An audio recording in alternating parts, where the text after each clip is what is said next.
Adapun judul PowerPoint yang akan saya sharing kepada teman-teman yaitu konsep dasar kewirausahaan. Seperti yang kita lihat, ada 13 poin yang akan dibahas pada video kali ini. Poin pertama yaitu pengertian wirausaha. Wirausaha ialah orang yang mempunyai kemampuan melihat dan menilai kesempatan-kesempatan bisnis, mengumpulkan sumber daya, dan mengambil tindakan yang tepat untuk menjalankan usaha dalam mencapai tujuan organisasi atau keuntungan yang optimal. Poin selanjutnya yaitu ciri-ciri wirausaha. Ada beberapa ciri-ciri dari wirausaha itu sendiri. Yang pertama, mampu mengambil keputusan dan bertindak secara cepat dan tepat. Yang kedua, ada kreatif, inovatif, dan kepeloporan. Yang ketiga, berorientasi pada PDCA. Apa itu PDCA? Yaitu plan, do, check, dan action. Di dalam PDCA ini sendiri terbagi lagi menjadi beberapa. Yang pertama ada NATO, DJ, Has, Gosip, konflik, ETC, NADO atau Dream, yang mana ada visi, karya seni. Ada yang selanjutnya itu NACO, yaitu konsep. Ini ada teori dan falsafah. Pembahasan yang ketiga yaitu 3 variabel penting dalam diri wirausaha. Yang pertama ada mampu menggunakan pengaruh secara baik.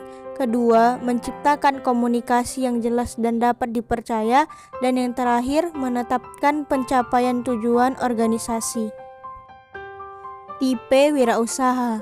Wirausaha rutin diarahkan pada kegiatan rutin organisasi usaha seperti halnya produksi, pemasaran, personalia, keuangan, administrasi, dan lain sebagainya. Yang selanjutnya itu ada wirausaha arbitrage. Ini ada mereka yang mampu mengambil keputusan pada 2 kondisi yang berbeda dan mampu mengambil peluang untuk memperoleh keuntungan pada kondisi tersebut. Dan yang selanjutnya itu ada wirausaha inovatif.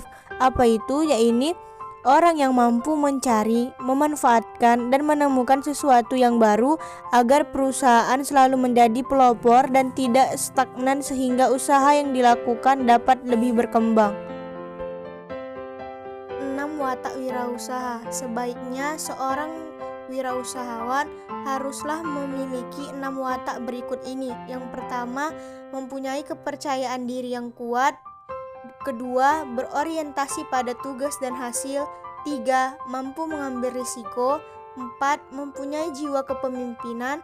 5, inovatif, kreatif, dan ulet. Dan yang terakhir yaitu berorientasi ke depan atau meredith. Pembahasan selanjutnya yaitu sikap wirausahawan. Ada 5 sikap yang hendaknya dimiliki seorang wirausahawan. Apa saja itu? Yang pertama, berani mengambil risiko. Kedua, kreatif dan inovatif. 3, mempunyai visi. 4, mempunyai tujuan yang berkelanjutan. Dan yang kelima yaitu percaya diri. 6, aktif, energik, serta mampu memanfaatkan waktu secara tepat. 7, memiliki konsep dan selalu berpikir positif. 8, tanggung jawab. 9, selalu belajar dan menggunakan umpan balik.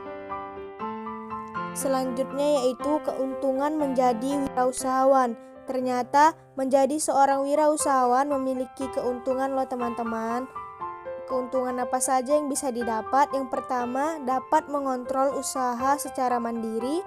2, mampu mengembangkan potensi secara penuh. 3, memperoleh keuntungan sesuai keinginan. 4, membuka lapangan kerja bagi orang lain. Ternyata menjadi seorang wirausahawan memiliki hambatan. Biasanya orang kemudian melakukan upaya menghindar atau blessing karena tidak ingin repot, tidak ingin berisiko dalam hidupnya, dan lain-lain. Ternyata seorang wirausahawan tidak terlepas dari hambatan. Yang pertama ada persepsi, di mana seringkali muncul pemikiran usaha dilakukan dalam usia yang terlalu tua atau terlalu muda. Bingung tempat usaha, bingung produk apa yang akan dijual, tidak mempunyai modal usaha, tidak ada pengalaman. Selanjutnya yaitu ada kreativitas. Ada beberapa aspek yang mempengaruhi kreativitas seseorang. Yang pertama itu ada emosi, yang mana akan menimbulkan rasa takut untuk mengambil risiko. Nah, yang kedua itu ada lingkungan, yang mana dengan kurangnya dukungan dari keluarga atau orang-orang terdekat. Nah, yang selanjutnya ada kultural atau budaya yang menghambat, dan yang terakhir ada intelektual. Ini tidak berpikir logika. Ada beberapa pilihan yang dapat kita ambil guna menjadi seorang wirausahawan. Yang pertama itu ada intra-entrepreneur. Apa itu intra-entrepreneur? Yaitu seorang yang memfokuskan pada inovasi dan kreativitas serta mentransformasikan suatu ide atau gagasan menjadi usaha yang menguntungkan dioperasikan dalam lingkup lingkungan perusahaan. Yang selanjutnya itu ada bisnis entrepreneur, yaitu para pencipta dan pemilik bisnis. Yang selanjutnya ada social entrepreneur, yaitu para pendiri organisasi-organisasi sosial kelas dunia yang menghimpun dana masyarakat untuk melaksanakan tugas sosial yang mereka yakini. Teknopreneur, yaitu sebutan untuk seseorang yang memanfaatkan perkembangan teknologi mutakhir untuk dioptimalkan sebagai basis dalam mengembangkan pengembangan usaha yang dimiliki. Creative entrepreneur, yaitu sebutan seseorang yang memulai atau menjual bisnisnya menggunakan ide kreatif. Selanjutnya yaitu ada bureaucracy entrepreneur. Eco-entrepreneur, yaitu wirausahawan yang menciptakan dan menjual produk atau jasa yang ramah lingkungan dengan berlandaskan prinsip ekonomi lingkungan dan ekologi. Dan yang terakhir itu ada academic entrepreneur, yaitu menggambarkan akademisi yang mengejar atau mengelola lembaga pendidikan dengan pola dan gaya entrepreneur sambil tetap menjaga tujuan mulia pendidikan. Pembahasan selanjutnya yaitu mengenai rasio pengusaha. Di sini ada beberapa negara yang diperlihatkan berapa persen rasio pengusahanya. Yang pertama ada negara Singapura dengan 7,2%, Cina dan Jepang 10%, Amerika Serikat dengan 11,5%, dan Indonesia dengan 0,18%. Menurut David McClelland, negara dapat makmur jika rasio pengusaha minimal 2%.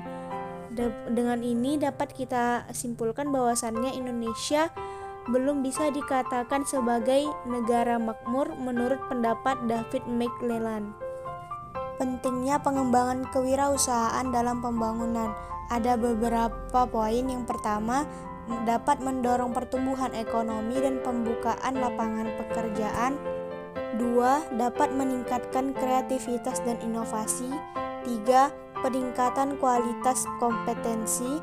4. Mengurangi ketidakpastian. Dan yang kelima, meningkatkan kesejahteraan masyarakat.